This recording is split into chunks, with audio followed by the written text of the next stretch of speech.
I just put interview with Thomas. That's one thing too.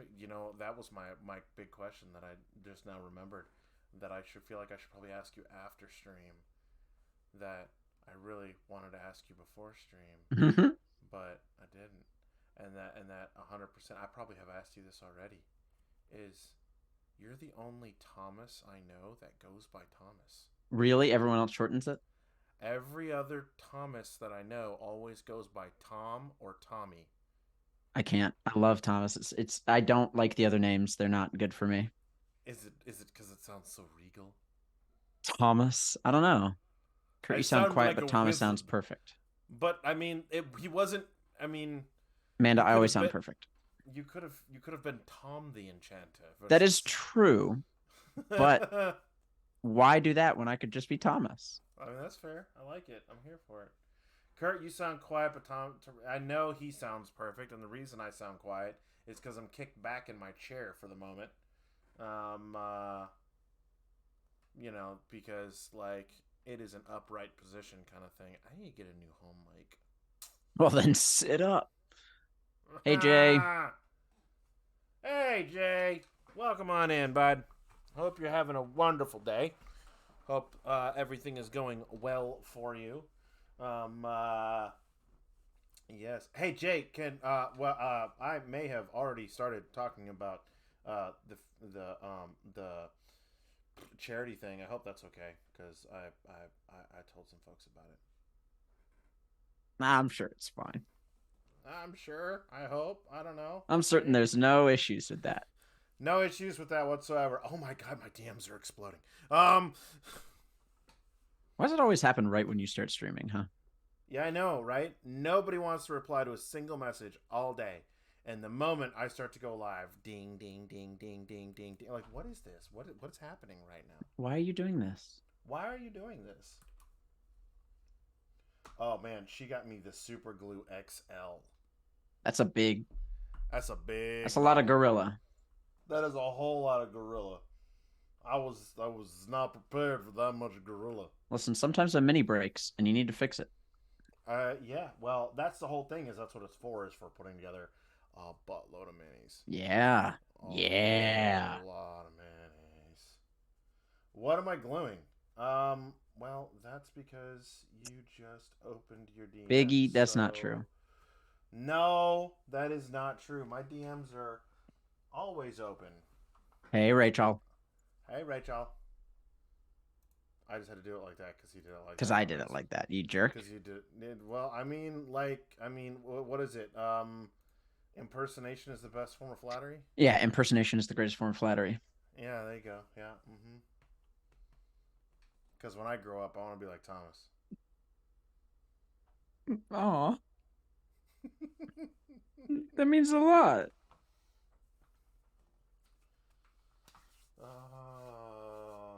Is that I Cameron do. as well? It is a Cameron. We've seen a lot of Cameron. I love it. That's a lot of Cameron. I'm not I gonna say it's know. too much Cameron. No, never. There's never enough Cameron. People are just yelling at each other in the chat now. I know. That's weird. I hope everybody's having a good time. I hope everybody's having a good day. It's just a perfect amount of Cameron. I mean, finished another plushie. Hello, hello, hello. We love a Uh, lurk. we love a Say lurk. no. We love all of the lurks. Love them all. You two hush.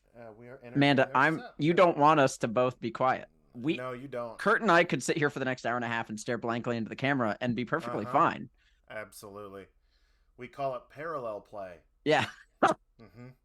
Yeah, that's what we call it. You guys couldn't see it, but the way Kurt looked at me after he said that was very good. We call it parallel play. Oh Hello, man, so many hello. people. Ooh. What are you making, Hawk? What are you making, Hawkeye? You're looking from the workbench. Is it What you making? What is you it a making? DM screen? Is I it a love those theme? DM screens, dude. They're No, so we will. cool. We will not behave. You're not my dad, huh? At some point, I need to get my hands on one of those DM screens with the LCD screen in the back of it that he makes. Oh Oh my. yeah. I would have fun with that, Yeah. but I would have a key command for that for whenever my players did something I don't like. It's just like a gif of a dude giving everybody the middle finger. Yeah. Or like And just be sad like, trombone. yeah. You could do some fun like horror stuff with it. Just like be narrating and then just jump scare up on the screen.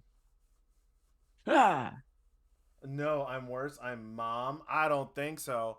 You know why? You know why? Because all little boys are mommy's princes, and we can do no wrong. Huh? I'm a prince. You heard it here first, folks. Mm-hmm. Look at me. I'm a prince. Making a chickadee birdhouse right now next to jam screen. And I like it. All right, friends, family, everybody, welcome on in. Tonight we're gonna go into a wonderful, wonderful little chit chat. And we're gonna talk with Thomas, and it's gonna be great. But first and foremost, that thing that you all love. Let's go ahead and get it rolling, friends. In 3, 2, 1. Intro time.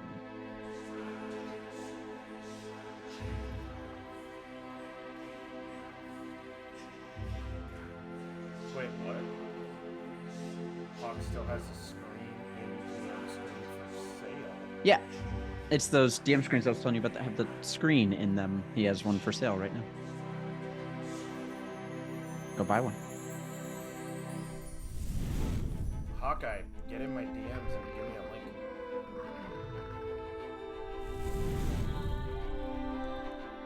me a link. No, Bruingal, you're funny. The sound's not funny. You're funny. Aw. We're taking over the show. Mm-hmm. We can't be stopped. We can't.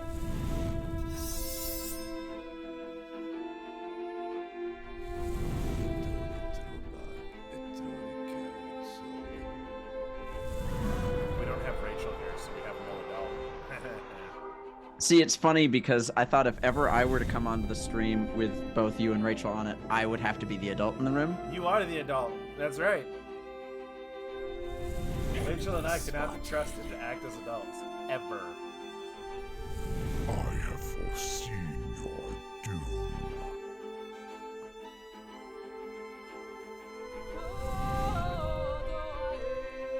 When you're an adult, you're an adult.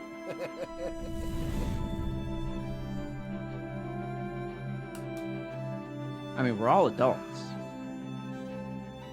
No adultery. Consenting. Also that. Consenting at that point. All right, friends.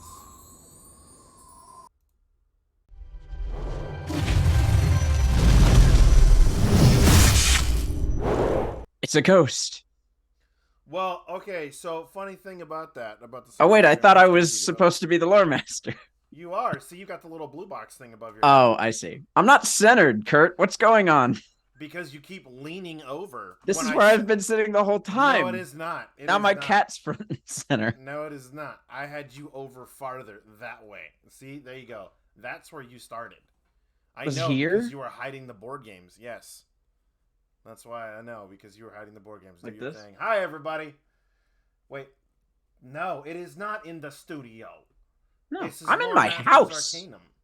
He's on. Yeah, he's in his house. This is the studio now, folks. Move that over. There we go. Boom. Boom. All right, friends. Welcome, everybody, to Loremaster's Arcanum. It's Wednesday night, where once again we try to act like professionals and adults, and we talk about all things D&D and RPG related, but mostly on D&D stuff. We talk about this, we talk about that, we talk about what's old, what's new, what's borrowed, and what's blue. We don't actually talk about any of that. Sure we do. We talk about what's old, which is older systems. We talk about what's new, what's currently out and coming out. We talk about what's borrowed, stuff we use from non-D&D systems that we incorporate into our games. And we talk about what's blue, i.e. blue box. And guys, this is the perfect example of how to improv. Which is at the core of of all the stuff that we do. Trust me, I am anything but soft. I'm just saying, I'm anything but soft. Amanda, you don't like when I look directly into the camera like that? Is that bad? Yeah, I guess. I don't know. Huh. The You've reason never done I that sound to me before. the reason I sound soft is because the chat is over on the other monitor. So when I turn my head to look at it, this being a directional mic, it's only picking up the side of my face. However, when I'm looking directly at the camera, which apparently is unnerving for some people, I will sound better. Maybe we should both just look directly into the camera for 30 seconds. Into the camera for 30 seconds, yep. And not say anything. Prolonged eye Are you guys contact. enjoying my first stream as Prolonged co-host on eye LMA? contact. Is this good for you? You sound quiet both ways? Trust me, I do not sound quiet both ways. Anyway, so here we are, friends, once again on Loremaster's Arcanum, where this is just, yes, you do. Yeah, you do. Yeah, you do. Yeah, you do. A lot of yeah, you do's. Okay, fine. You know what? Here, let's see. It's just tech issues, Kurt. We never have those on this show. We never have tech issues, like, ever, right? Do I still sound quiet? Do I sound quiet? Do I still sound quiet? Do I? Right. That's better. Okay. I will have you all know that I did literally nothing. It's all in your head. This is. I bet that if I were to start talking, that they would be like, Thomas is definitely still louder, though. And that might just be a me thing. I could turn my mic down, and then they could turn their stream up. Well, you have... Okay, so I have a little Yeti Blue Ball. Yes, I'm a child. You actually have a directional mic. So your mic is pointed... Yeah, you have a nice directional mic. Look at that. You can't really hear me over here as good. No, you can't. But when I'm over here in the hot spot, yeah. Yeah. Mine is a replacement for my Yeti Blue, and it just doesn't. Are you petting it? I do. It's gotten me through a lot. Like, trust me, midstream when your mic completely just dies and there's nothing you can do about it, it's a bit much. Because, like, if I take this thing, hang on, I do this with it. Because you can't say that. Can't say what? What can't I say? Stream just got weird. We're getting there. Don't worry. We're getting there. Don't worry, friends. It's going to get even weirder. All right, so here we are, interviewing Thomas, the guy, the man, the myth, the legend, Click, David, our soon-to-be host of LMA. Why is he our host? Because Kurt has a massive amount of responsibilities on his shoulders on a daily basis, and Thomas is being kind enough to take over for LMA for me, so it'll be him and Rachel. Rachel, however, is not with us this evening. Why? Because she's enjoying the sunny, beautiful, tornado-y weather of Florida. She's somewhere on a beach, sipping something strong. Yeah, right. There's something going on. We're all a little jealous of that one. Not of the rain and tornadoes part, but the fact that she's on a beach in Florida. So here we are, discussing things with Thomas. What are we going to do? We're going to ask him all the most important questions. All the most important questions. What's my favorite color? No. All right. We're not going to ask him what his favorite color is. We're going to ask him things like, Thomas, how did you get into TTRPGs? That's right. We're rolling right into the interview. Why? Because that's how I go. Chaos reigns. So now I have to answer that question. You do. It's a good one. I've thought about this before. I can't remember the distinct introduction, when I started getting into the idea that I wanted to play them, but I do remember that both Acquisitions Incorporated, their live shows that they recorded and posted to YouTube from PAX, and the podcast The Adventure Zone, which I got into because I was very into the McElroy show My Brother and Me, which is a comedy podcast that they did. Were both sort of my introduction to tabletop role-playing storytelling. Both happened to be 5e. Okay. And that was sort of at the onset of when 5e was first coming out. And I rolled with it, really liked it, and convinced my friends to play. And I wanted to be a player in the first one because one of my friends was like, oh, I could totally run a thing. He decided he didn't want to do it, backed out. And so I DM'd, and I made a little mini dungeon where they had to complete 6 puzzle rooms to get the great treasure of an ancient dead wizard, and each puzzle room was based on one of the 6 stats, so strength, dex, con, intelligence, wisdom, charisma. It was really fun. I bet I've still got the file somewhere. I actually kind of like that dungeon a lot. But we ran through that, and then I continued on, not really with that friend group, but I found another friend group where we eventually started playing the show that would become Heart of Adventure, which is my name on Twitch because it's the podcast I produced for about a year and a half during COVID. And still have some episodes I need to put out. But that was my first major D&D character, was in that show. So it's been a long time. I think that was I mean, I've been playing the game for over a decade. I know that for sure. I can't exactly place when. Yeah, I'd say right at about maybe 10 years. A little bit over. Outstanding. We have a question from the audience. Thomas, what is the speed of a yellow swallow? Laden or unladen yellow swallow? That's the real question. I noticed Amanda did ask Thomas, what is your favorite color? And I did notice, just as I said that she pinned it because she wanted to make sure that I answered it. Yeah. Why do you want to know his favorite color? Anyway. Weird. Yeah. Blue. Anyways, blue. Next question. Next question. Yeah.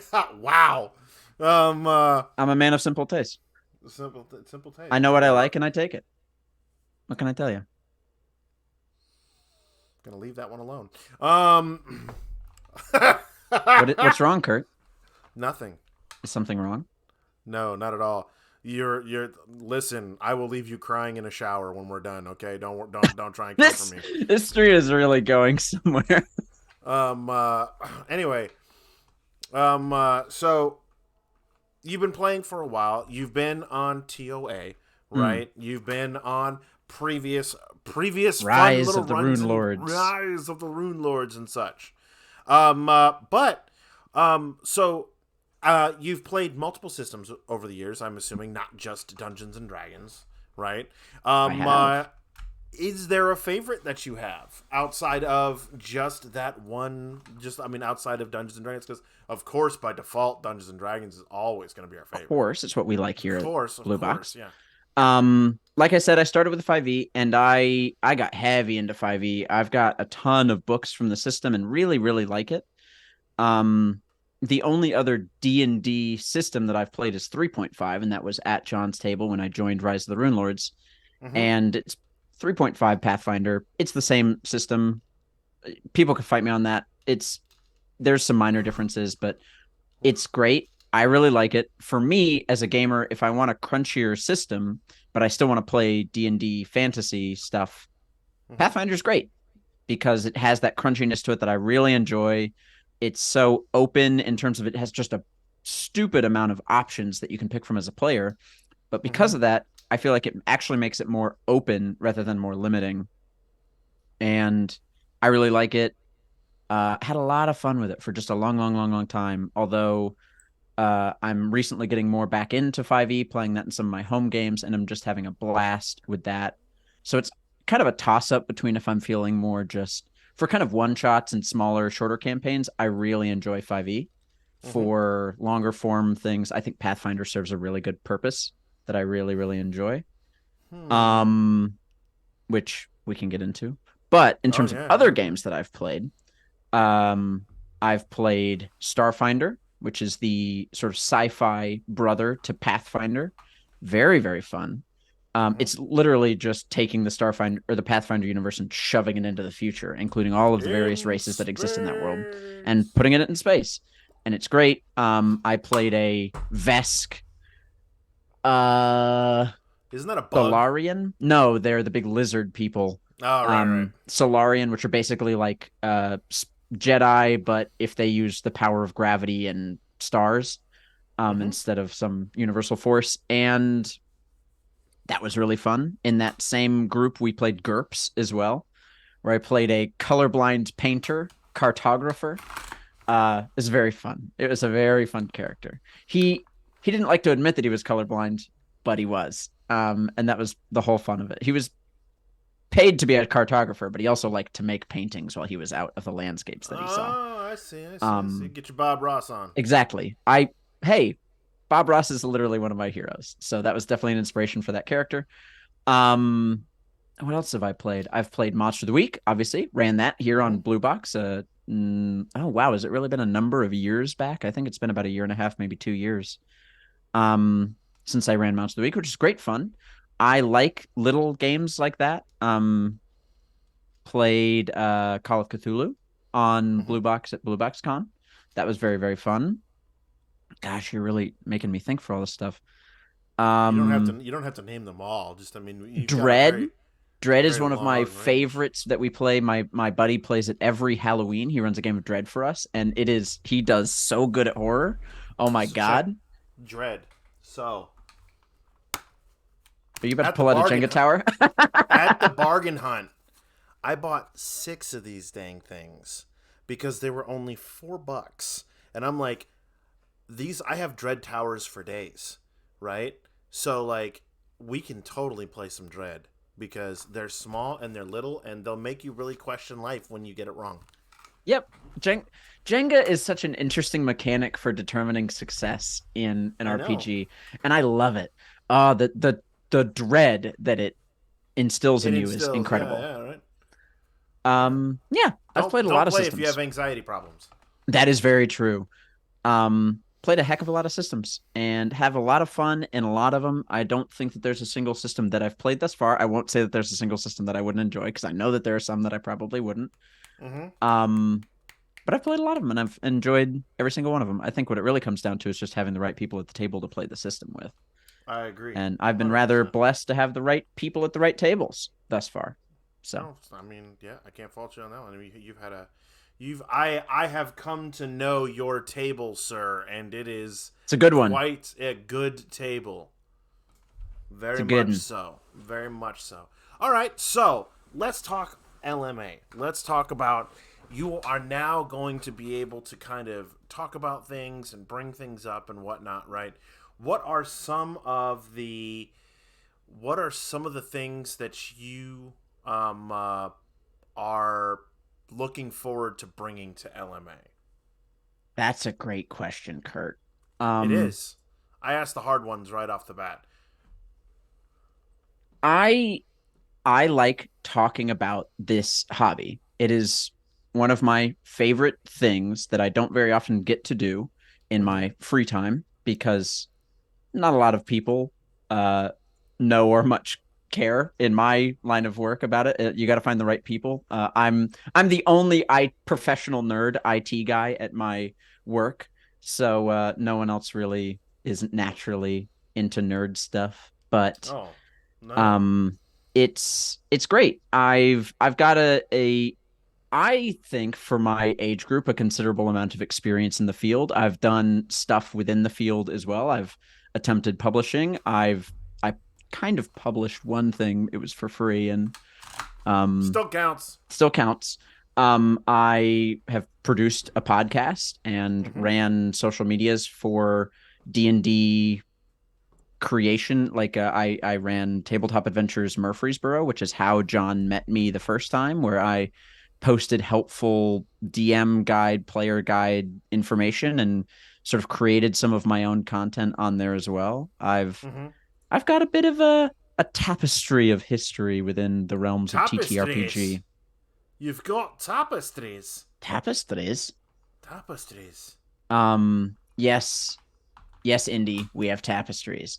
Mm-hmm. Um, and I very much look forward to bringing that knowledge that I have to a new place and getting to sort of talk about other things that I haven't gotten to talk about before, talk to people within the space that I haven't gotten to talk to either in a long time or Mm-hmm. ever. Specifically, I'm very excited. Soon we will have on the show Feralborn Trading, who is Mm-hmm. an old friend of mine. Mm-hmm. Um, on Instagram, he helped me create a magic item card for an item that was actually in the podcast that I ran, or Oh, not ran, that nice. I was part of. A magical item that my character forged from adamantine and an orb of defense called Duskbringer, an axe of destruction and defense all in one, which was really, really fun. I'm very much looking forward to talking with him again. Um, yeah, yeah, Outstanding. it'll be great. I love I it. just like meeting people in this space, in this community, in this hobby. Oh, heck yeah, man. I like it. I'm about it. Okay. All right. Next on the hot items. Um uh So, one thing that I love to ask, especially of all DMs, right? What are some of your table rules? I mean, if we're talking D&D 5e, Okay, we can go with that. potions are a bonus action. Like drinking Drinking a or potion is just a bonus action. yeah. There's just some things that I think make the game flow a little bit better, and I would rather lean into the not. Amanda did ask a good question. Am I going to paint along for the paint along? I don't know. I know that there's only one acceptable answer, which is yes, but I don't really have anything to do that with, so we'll figure that out. I can fix that. Yeah, I bet you could. There was actually this question is funny. At my table that we played Heart of Adventure with, we had a rule that never ever ever got used, Oh. but it was always available. It just never happened, which was we called it triple coconut, and it's because of the story that me and my DM found around it on Reddit where it originated from. Which is a table rule wherein if you roll a nat 20, you roll your dice again, which, originates from older systems where you confirm criticals. Yep. If you roll a nat 20, you roll it again.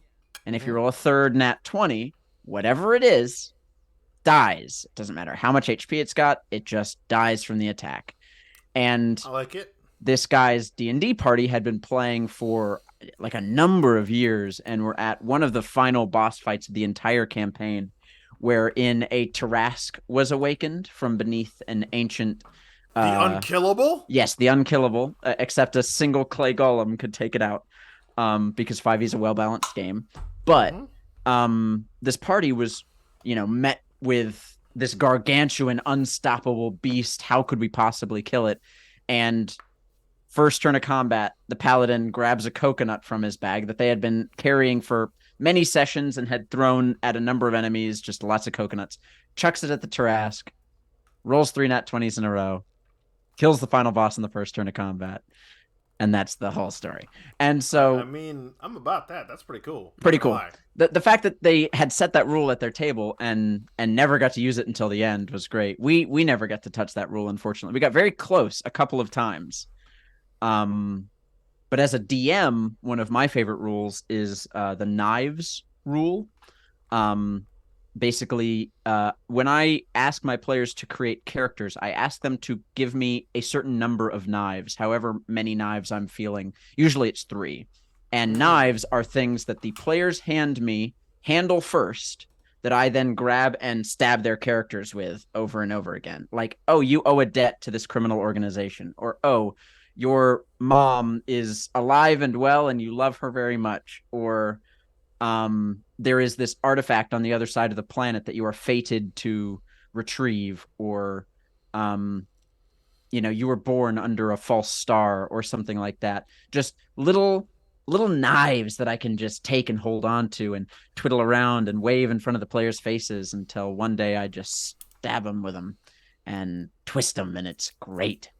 That's one of my favorite DM tips when I'm making new campaigns is I tell my players, you can make really simple characters. You don't even have to write very complex backstories. Yeah, Give me a couple of knives to stab you with, and it'll be so much more fun, I promise. I'll have to remember to tell my players to give me knives to stab them with, and I'll let you know how the reactions come from that. Oh yeah, yeah. It's not. I've no doubt it'll go the over the well. key difference is let the players give you knives so you can stab the characters with them. Oh, right. Okay, fair enough.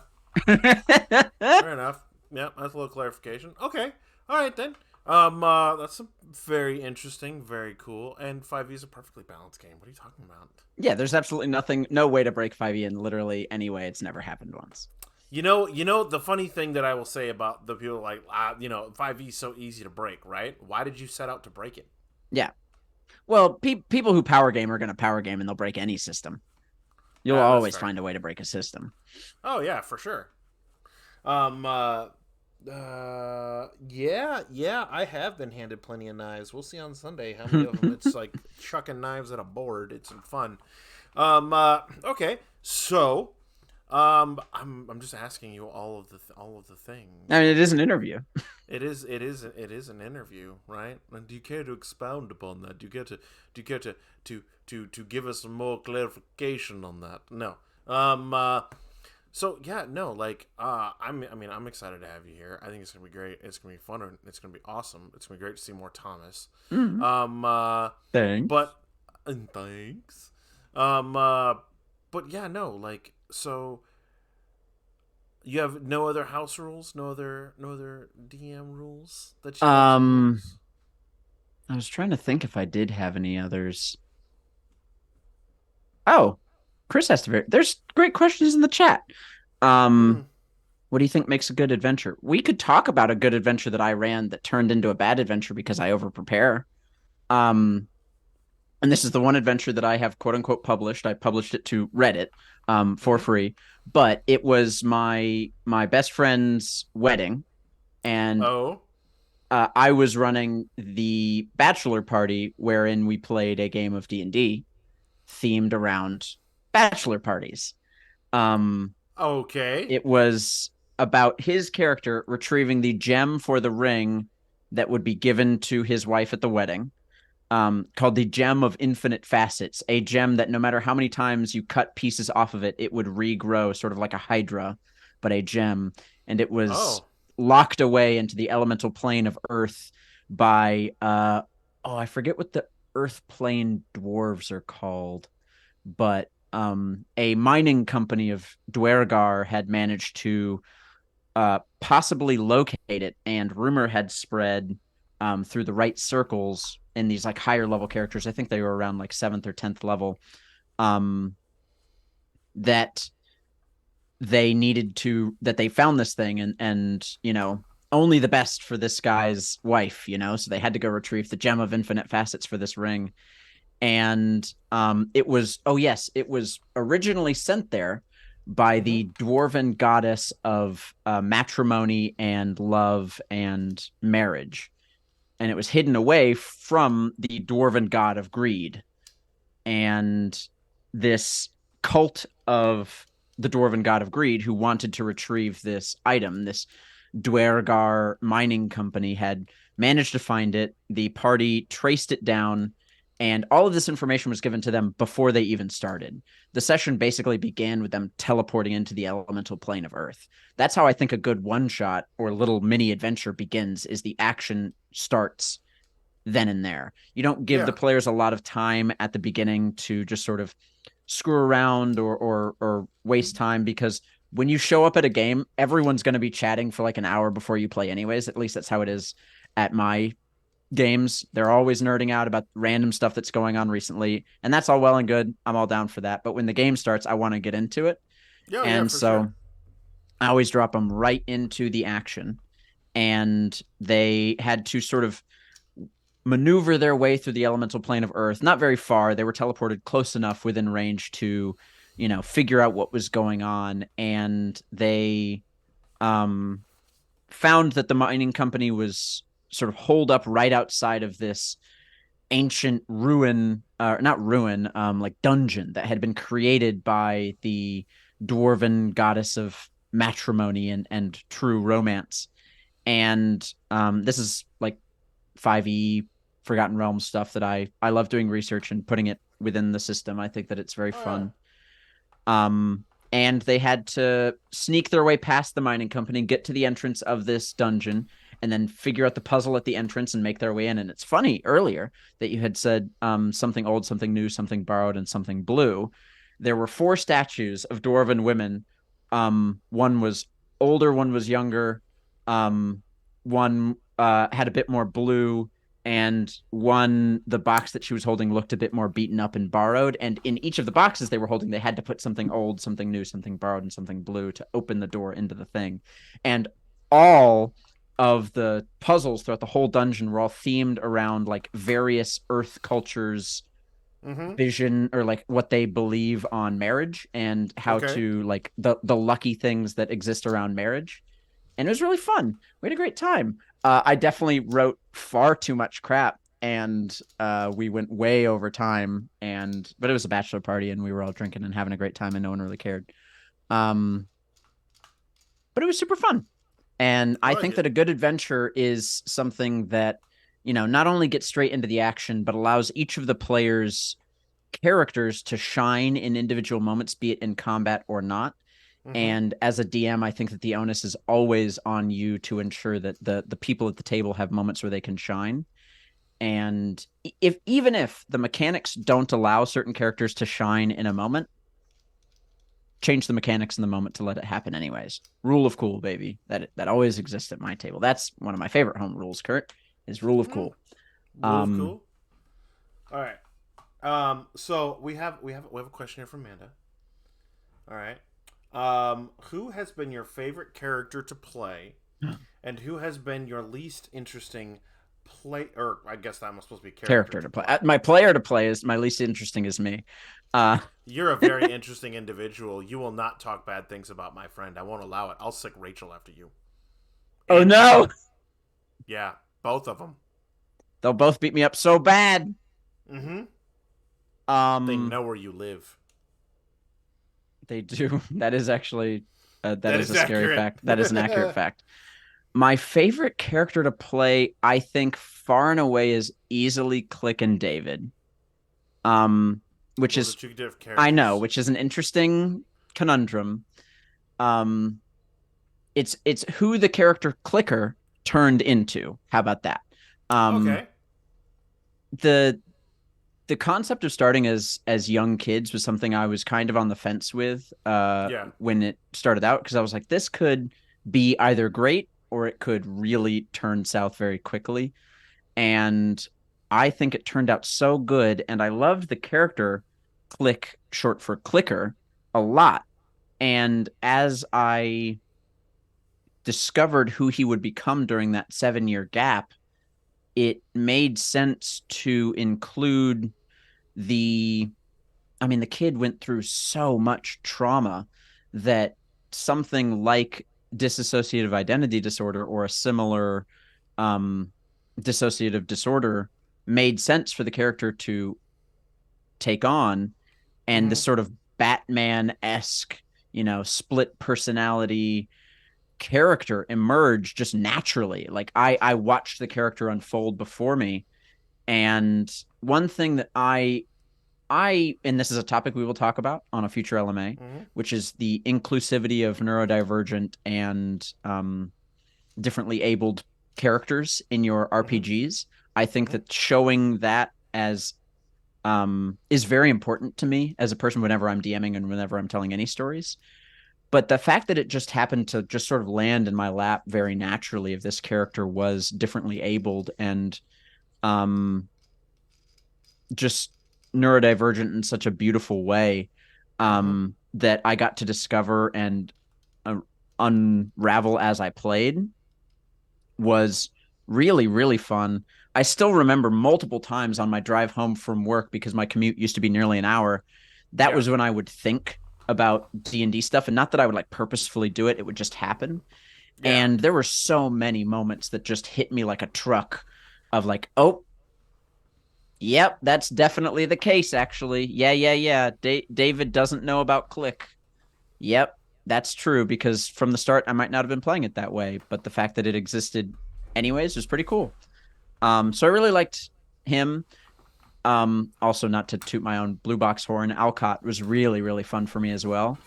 He was a character that just had a really simple concept to start, but ended Mm-hmm. up becoming such a beautiful like everything that I wanted that character to become, he became. He became the leader that he didn't believe himself to be. He became the strength of the group that bound them together despite being physically weak. He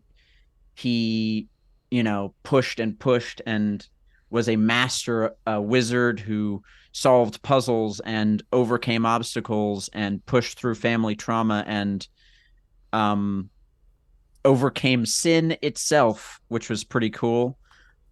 Really, really liked Alcott, but I've played a lot of really fun characters. If you want another fun one that I've gotten to play, Thorid and Iron Fist, my first ever D&D character who is in the Heart of Adventure podcast, started out as a barbarian. His parents died tragically when he was young. Basically, mom got killed by some thugs, and dad went out and killed the thugs, and then dad got sentenced to death for what he did to the thugs. So he got left alone and took his anger out on the mines, and eventually joined the army. And once he got kicked out of the army due to being too old, he joined as a mercenary and took out his anger on living beings, and eventually decided to learn more about fighting styles when he saw a monk fight during a big combat during kind of one of the major end of one of the major arcs of our campaign. And so he went off to learn about becoming a monk, learning how to fight with his fists instead of with weapons all the time. And he learned a little bit of inner peace, and he sort of became that Bruce Banner barbarian. The secret is I'm always angry type thing. Okay. And I really like it. Barbarian Monk in 5e is not a very well balanced combo because they overlap on a lot of stuff, so you don't get a lot of the benefits that you could in other multi-classes, but it's really fun. But it's really fun, yeah. Very, very fun. Story trumps rules. Anyway, let's see here. There's lots of questions coming in. Roger asks a very interesting question that was on my list. We just hadn't got to it yet. What is your favorite spell? Oh man. Oh jeepers. Like, what is your I'm making a magic caster. What is your go-to spell? What is the one that you've always got to have? Oh jeez. I mean, fireball easily, but fireball, interesting. Or lightning bolt, either or, but I want to I'm pulling up my Alcott character sheet just because it's interesting. This question is very, very good. But Bigsby's middle finger. Yeah, that's about right. How dare you bring up Bigby's hand? Bigby's hand was the spell that I watched Scanlan Shorthalt in the first season of Critical Role use, and it inspired large swaths of Alcott, which was this idea of a mage that carried a sword on his back too heavy for him to wield in his own two hands, that eventually one day he would learn how to wield magically. And the idea was he would use the spell Bigby's hand to wield it. And so Bigby's hand became like one of my end goals for Alcott, and I really never even really used it all that much. But I think some of my favorite spells are the ones that are not combat oriented, that you can use in oddly combat oriented ways, given creative uses. When I made Alcott, I think he came in at like 9th or 8th level, so pretty high up there in terms of magic capability. Right. And the only combat spells he had was Magic Missile and Shield, because those are the ones he had to learn in wizard school. That was the rule I set, also because I didn't want to make a character that was literally useless in combat.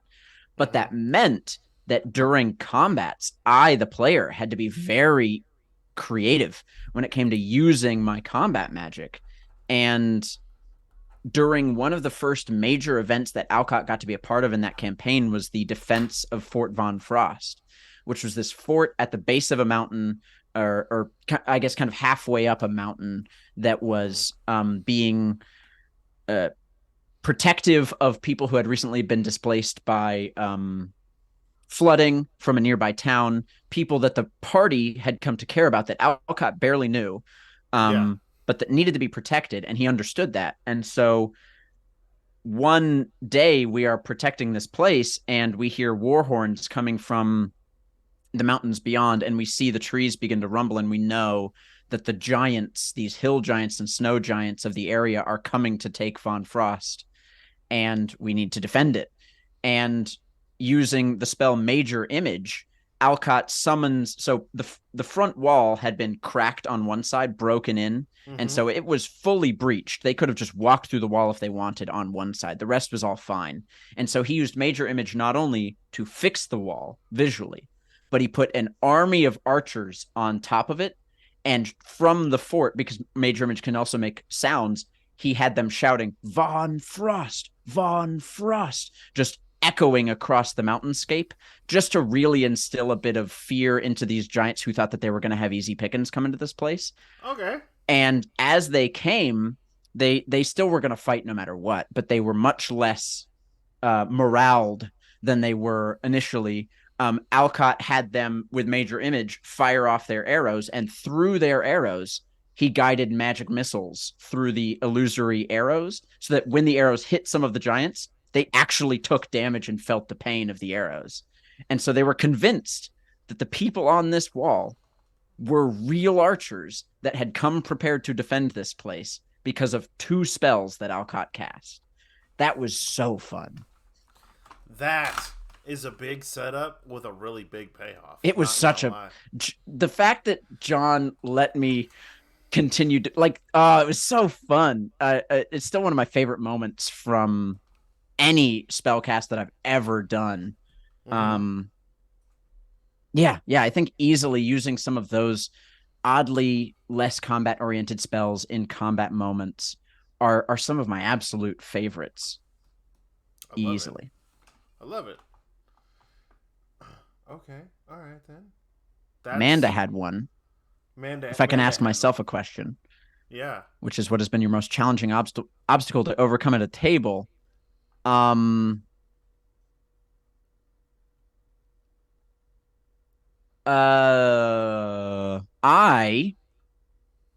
write things rather well and kind of eloquently when I want to, because given time, I think I have a better ability to write things than the way that I speak them. And that's kind of always been the case for me. And so what I will usually do is now that I know how to overcome this obstacle is pre-prepare a lot of just things that my character might say. Okay. So that way at least taglines? Yes, he's got his taglines, he's got his things. I could pull up my Click document, my Google Doc for Click, and it would be probably about a page and a half of one-liners and things that I could say as this character. And for me, that's always been because I have vocabulary that exists in my brain and have a lot of trouble sometimes pulling those words to my mouth to be able to speak them. It's always been a problem that I've dealt with. Words are hard sometimes. Yeah. And I mean, just being I'm rather good at the improv, but being creatively unique in the moment as I would like to be is hard. Like, especially when I'm on a stream and I'm trying to be entertaining for viewers. Like, I don't want to just say the same things over and over again. I don't want to use the same words. Like, John is a master of vocabulary, and I've always been jealous of that man's vocabulary, despite the fact that some of it is just far too flowery. But that was a major obstacle for me, was overcoming this idea of, I like improv, but sometimes improving is rather difficult for me. And where do you draw the line of just pre-writing essentially a script for yourself and improving it at the table? Because one of my favorite things about this game is not only the collaborative aspect of it. I love the collaborative aspect of it. I love getting to tell stories with other people because I think there are so many things that I can't do on my own that are improved by the presence of other people. Makes sense, yeah. But it's also that I want to bring my best to the table for them to bounce off of, because I know if that's good for me, I want to be my best for them. And I think that my best sometimes comes with a little bit of pre-preparing. And I don't think that there's a problem with that. I think that I've come to terms with that's just what I like to do, and it's what works best for me. And in the long run, it'll work out. Oh yeah, I like it. I like that. That's very good. I've always like when it comes to, I think in that case it is significantly harder as a player, right? To come up with that improvisational type phrases and whatnot. Whereas as a DM, you're the moment you start to describe something and you're like, oh, is this really descriptive enough? Then you just start going off of all of your other senses, right? And it feeds that descriptive or whatever. But to come up with, I always make, as one thing that I always make all of my characters say, right? Or I have almost all of my characters say it. They always have the whole, I wish I would have thought of that a minute ago, right? And so, I always love it when my characters sort of walking, and then I actually think of something witty that I would have said. And they just belt out, and we're like, what are you talking about? Man, that's what I should have said to him when we were at the merchant shop. That's a good joke, actually. That's what I should have said, right? I do that so many times. I'll be in the car driving home from some, Tears of Air or Rise of the Rune Lords, and I would just think, I could have said something so much better than I did. Why didn't I say it this way? Oh, here we go. Okay. Bruingal, both Bruingal and Cameron have really great questions. Yeah. Bruingal, what do you think of using artifacts? I always liked artifacts because they can come with extremely positive and extremely negative effects. This actually reminds me of an entirely separate thing on a tangent that I'm only slightly going to go on. Well, we do have limited time, so don't go on too long of a tangent. No, what is it called? In Matthew Mercer's world, he doesn't have artifacts. They're called something else, and they level up with the character. Vestiges of Divergence, yeah, is what they're called in his world, but vestiges. Yeah. I really like the idea of giving. Honestly, I like the idea of giving really low level characters extremely powerful items that they don't know are extremely powerful, and just dropping it in their lap. That's one thing that I like about the idea of a vestige. But I think magic items with drawbacks are great. Really, Tony? Go ahead. Yeah. And those are all well and good. Like, I think artifacts are awesome. I think that vestiges are great. Vestiges, I really like them because they level up with the characters, which I think is a good way to do that kind of thing. I think that it not only entices the player to continue wanting to play that character, but it entices them to want to learn more about the magic item and thus the world that it came from, which I think is pretty neat. But for me personally, there's this concept of magical trinkets that I have always been a huge proponent of, which is the inverse idea of what we're talking about, which is instead of these massive, heavy hitting magic items, tiny little guys, just little itty bitty magic items. Because if I'm going to play a high fantasy world, maybe every fifth farmer has access to some hedge magic, prestidigitation, or mage hand to help him out around the farm. If that many people have magic in my world, which in my opinion, a high fantasy world, if you've got like 20th level wizards that are learning at colleges, I don't see why a farmer couldn't learn a couple of little spells. Right. I like these little magic items that are made and sold as just sort of trinkets to improve the public's ability, or even just for fun. Just some wizard had a bunch of fun screwing around and making a bunch of random useless little magic items, like Ring of Water Walking, but it only works if you hold your breath, or a ring of dwarven speaking, but you can only speak it in a whisper, or stuff like that. Like just tiny little magic items that aren't powerful, but lend themselves to a whole world. One of my personal favorite little trinkets of that, right, is it's from Icewind Dale, the Ring of Warmth. Yeah, exactly. Yes, that's the perfect example. While wearing the ring, you will never suffer the effects of being cold. I love it. It's so good. It's so great. Let's see here. What's this? What's a moment at a table that you would use to pitch someone on TTRPG? I saw that question, Cameron. That's a good one. Other than I can't. I won't reuse one because I've got so many moments. Just so many moments. But the one that comes to mind most recently, because it did have a lot of, RP elements in it, but it was also that sort of tabletop game as well aspect, which I think if you're going to get into the gaming part of it, that's part of it. If you want to get into role-playing stuff, there's other games as well. But for me, when I'm at the table, I am not only there to tell a story, but I am there to play a game. And we were Curse of Strahd. For anyone that doesn't know much about Curse of Strahd in 5th edition, and you don't want it spoiled, maybe plug your ears for a bit, or come back in a minute or two. But there's a castle, and I'm not going to remember the name of it because I don't have my notes in front of me, that has a Dracolich in it that has been cursed to always come back to life. And there are revenants there whose curse is to always kill the dragon. And so they are always killing each other, and none of them are ever winning. And we go to this castle, and my DM has made it a point to involve all of our characters' random backstories from outside of Barovia.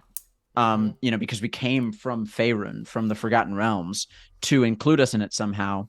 And this Dragonborn character was very involved in dragon killing back in the Forgotten Realms. It turns out that one of the dragons he killed was he didn't fully kill, and was also its spirit entrapped itself into the heart of the woman he loved, and she ran away. He didn't realize that was what was going on. She made her way to Barovia and sought power within the Dracolich, but eventually became cursed in that regard and stuck in Barovia and could never leave. And we learned these things as we were going through this castle, and then eventually his character realized, I need to kill this thing. It just has to happen, even if I love the person who's within it. And the fight with the Dracolich is not an easy one. My character very nearly died. Silvery Barbs is a busted spell. It is a good spell though, because it saved my character's life.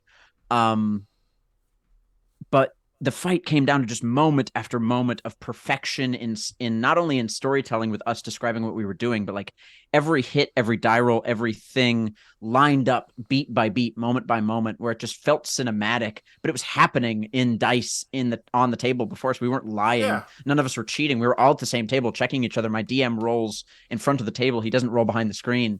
And so we could all see it happening. And, we could tell that this thing was getting lower and lower. Its HP was getting to the threshold of 0.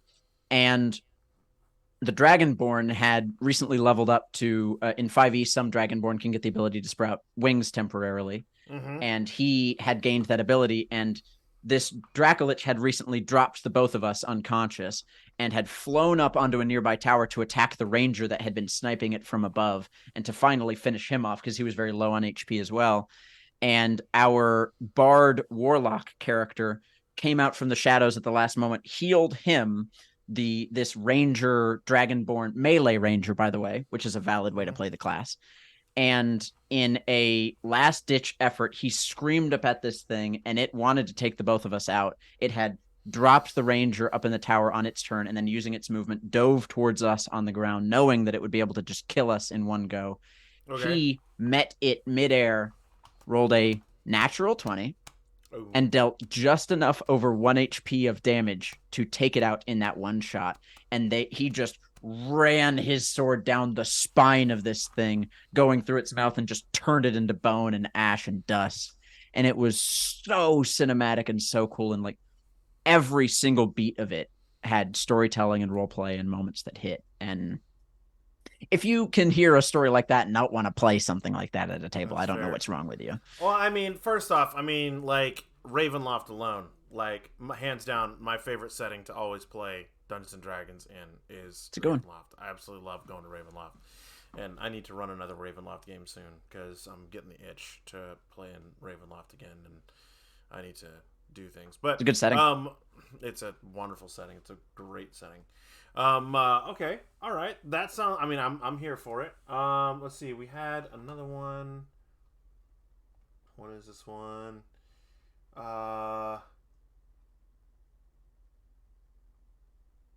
had another one. You've never been to Ravenloft, Cameron? Don't tempt me with a good time. You want to smooch Vampire Daddy? Yeah. Let's see here. Somebody else asked. Rachel asked, how much would you like to play games versus run games? Yeah, there it is. That's the one. And that's a very good question. I think, and people will disagree with me on this because they've played with me. Not a lot of people at Blue Box have necessarily seen me run games other than Monster of the Week. Pat and Cameron, I think, are the only people currently in the chat that have played in a game that I ran on Blue Box stream.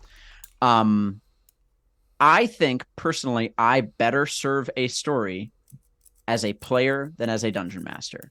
because Oh. I think that because I understand the DM's spot, I think that I can do a better job not only helping the story by seeing where they're going with it, Mm-hmm.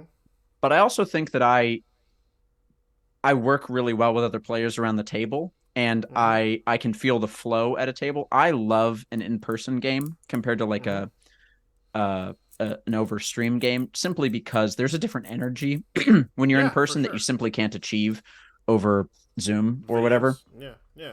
And Um. Oh, okay. oh Sorry, no, go sorry. on. Man. I was gonna say a follow-on question. Do you think having been a DM makes you a better player, and Yes, vice versa?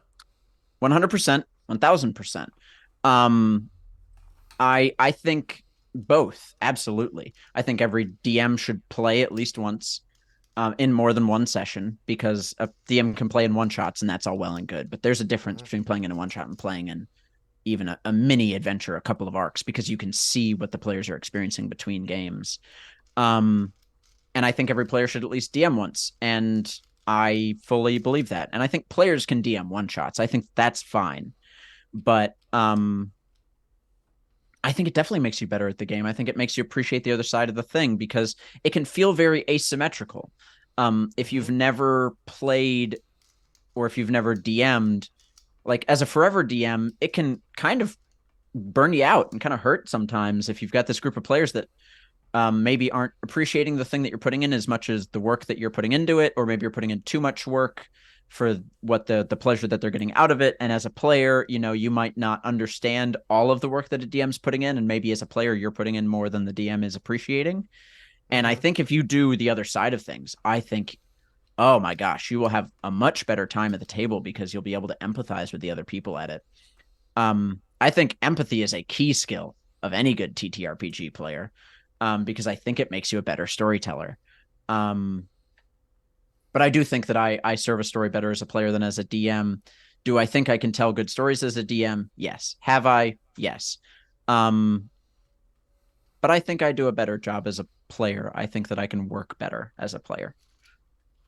So, Outstanding. and I I think like I that. enjoy it more as a player. It's certainly much less stressful week to week. Sometimes, Oh, sometimes, for sure.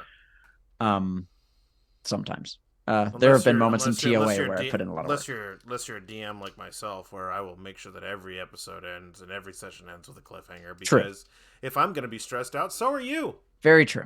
Yeah, I mean, there were so many moments in Rune Lords where we were just people against gods, where it was just every session was chaos and death, and that was really stressful. And then there were multiple moments in TOA where I would like write a song that I knew next session I really wanted to sing on stream, or prepare Mm-hmm. a moment between characters that I knew was going to be rather emotionally intense, and had to prepare for that somehow. Um, yeah. I like it. I do. A lot. It's What great. other questions do we have? What other questions indeed? Well, I mean, for me, the number one question, are you happy to be taking over on LMA? I am. I think Rachel and I are going to get the opportunity to talk about some really, really interesting topics Mm-hmm. that I'm really excited about. Mm-hmm. One that I'm also really excited about that we need to get with Cameron on getting a good date for is the therapeutic benefits of tabletop RPGs. That's one that I want to do a bunch of research on and make sure that we bring a lot of good information to, because personally, I believe that there are massive benefits to playing a game like this. Having a creative outlet, having a Mm-hmm. place where you can be someone else, live in another world, and tell stories with other people, not only I think helps improve your personal empathy and helps you be a better person outside of the game, but I think Mm-hmm. that it helps you see other sides of yourself that you wouldn't get the chance to see otherwise. And I think learning more about yourself is always a good thing.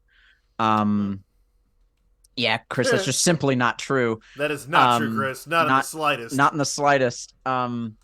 And I think that D&D, if you have trouble with therapy, as Chris had brought up, that because it in our modern world, it is becoming much less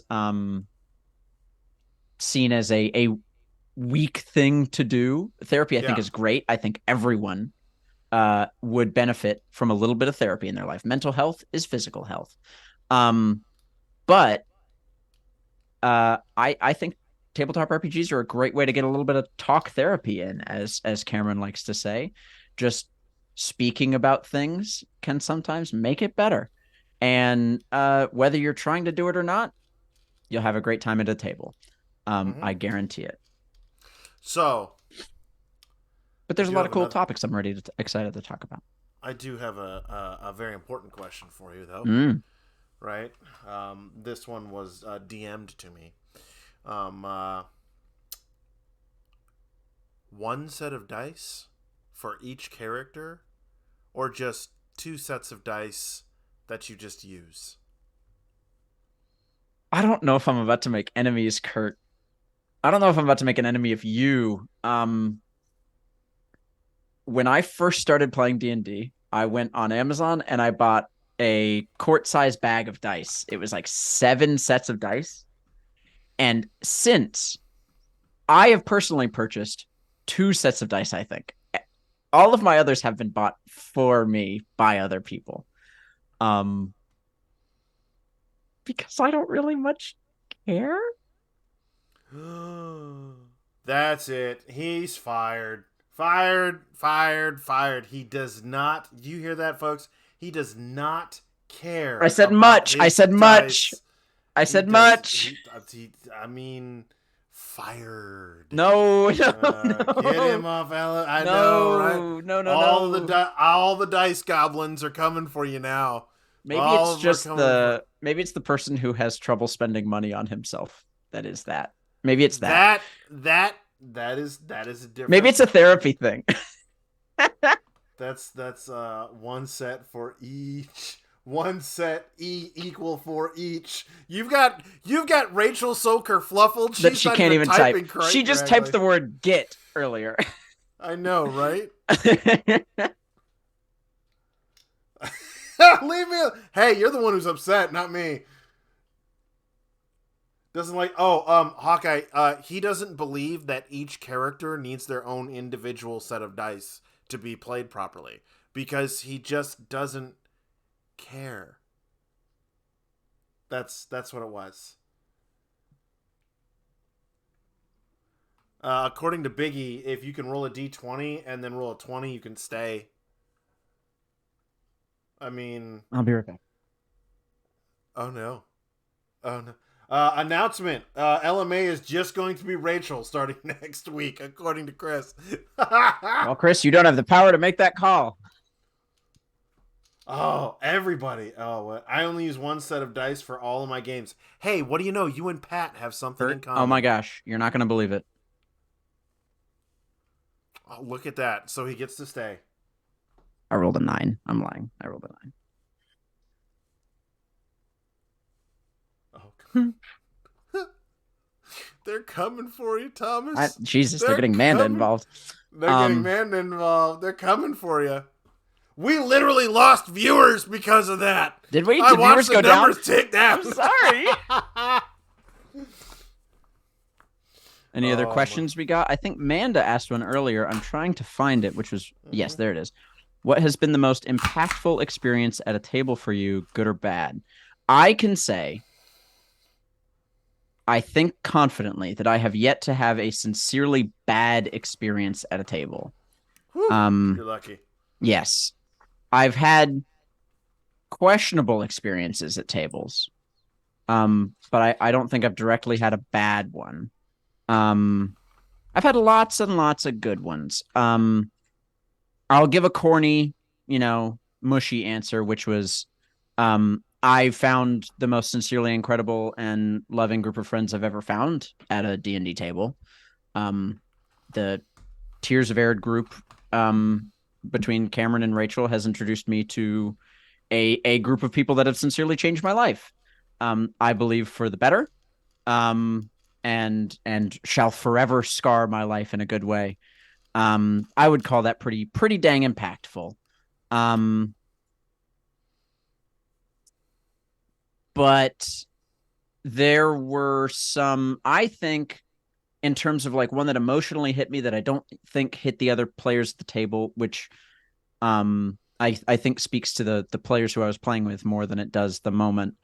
My character Thoradin in Heart of Adventure, Mm-hmm. um, near the end of that campaign, we were going through the Feywild and we needed to learn some pretty important information about our bad guy that would prove useful in the final fight.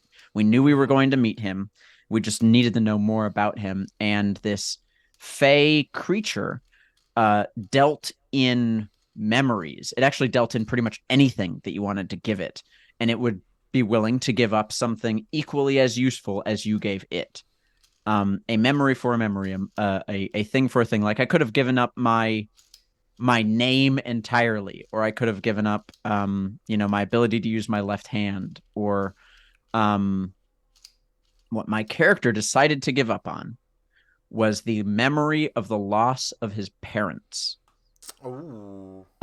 Which for me personally, my parents divorced at a very young age, and I have some traumas around that I didn't realize I needed to work through and get out. And it hit real hard for me. And it made me not only like really appreciate the character in a very personal way, Mm-hmm. but it made me realize like the characters that I have created are full people that exist within me. They are people who I honor and care for and love as individuals. I care for my characters as much as I sometimes care for friends, maybe not as realistically, of course, that would be buck wild, but they're important to me, and they're people who I've put a lot of love and time and effort into creating, so they deserve all of the honor that a person that I put that much love into deserves. And it like really hit close to home when I was like, we're close to the end of this campaign and I'm going to have to say goodbye to this guy, this Mm-hmm. person who I've played nearly every other week for years. That Yep. campaign, I think, went on for a solid 6 years, maybe 7 by the time it ended. And we were like 15th level. It was incredible. It brought me through high school, through college, through, getting married. It was a friend group that was incredibly important to me. And this character was the guy who I got to be for a lot of that friend group. And getting to just live through his eyes and see the pain that he had been through and have him relieve himself of such a great burden and Mm-hmm. become better on the other side of it was beautiful. It was so healing in a way that I didn't realize that I needed in a weird way. And it was such a beautiful, like, not only like I won't say farewell to a part of that friend group that we have yet to come back to, just because a lot of us ended up getting married, moving to other parts of the country or the state. And so that friend group really hasn't gotten back to what it was when we played that game. But I just got to say farewell for now to a part of myself that I spent a very, very long time on working on. And actually, soon I'll be coming back to playing that character again. I'm really excited.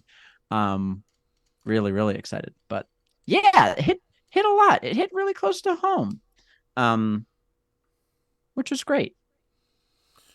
I would like to point out that while they may not be able to see it, to add a degree of levity to that very heavy response, I have the same board game you do, where you get to draw a map and tell an RPG with a little sack of cards and some construction paper. This is actually Cameron's.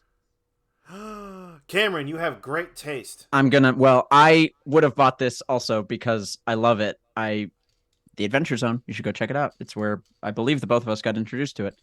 Um, I'm gonna use this in if you've checked out the Blue Box RPG world building Discord chat, go check out our Discord. Hey Manda, I bet there's a command that you could pop in the chat really quick.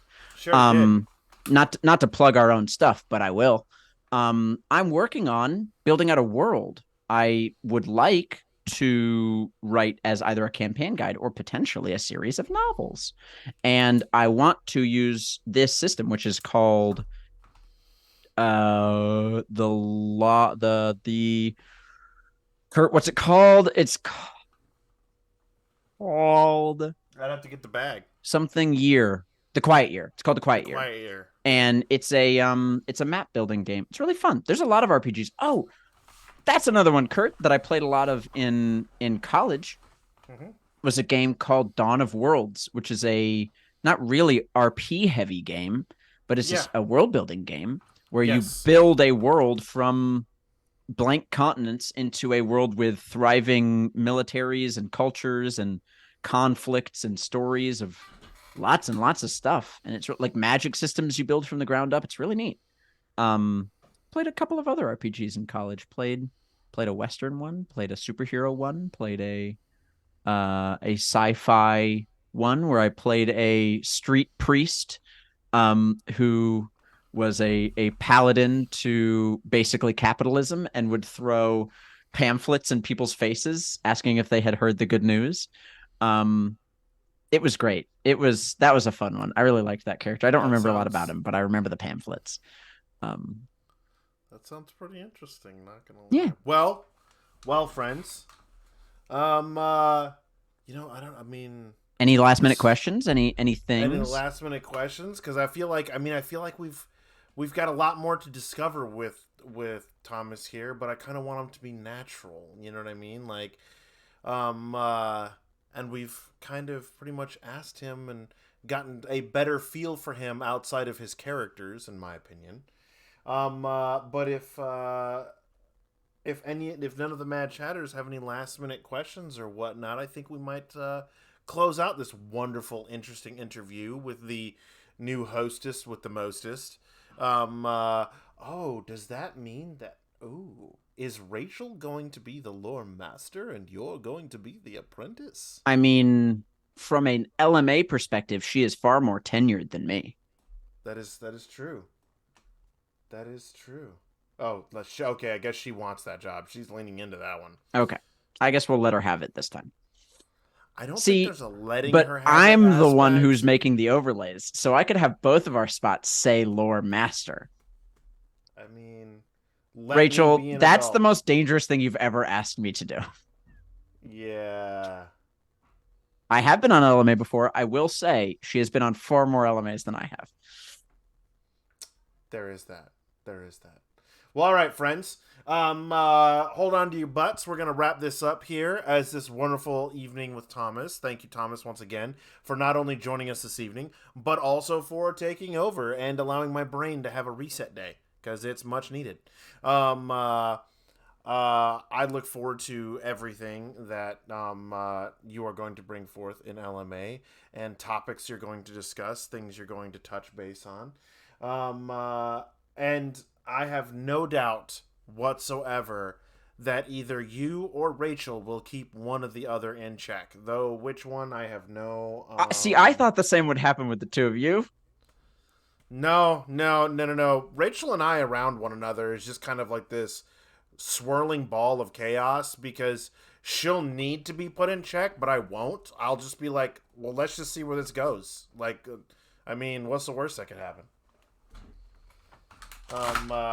But friends, thank we'll you all. See. Yeah, absolutely. All right, friends, thank you all for joining us this evening and talking with Thomas, getting to know him a little bit better before he takes over here next week. I look forward to everything that he's going to be putting out. I know that the Blue Box community as a whole is going to be looking forward to everything that he is going to be putting out, along with Rachel, and it's going to be great. Stuff around Blue Box is changing. All for the better. Fresh faces, fresh ideas, new stories, all that stuff. It's great and it's wonderful, friends. I think we are going to be raiding into Lord Gazumba, if I remember correctly. Manda? I do believe. I do declare. I do declare. All right. Well, before we go, friends, we have to ask that very important question. That question, right? That is your last chance to do it, Kurt, on LMA. It is on LMA.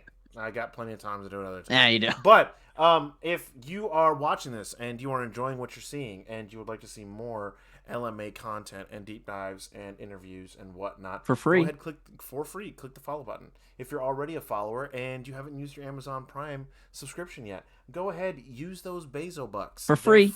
They're free.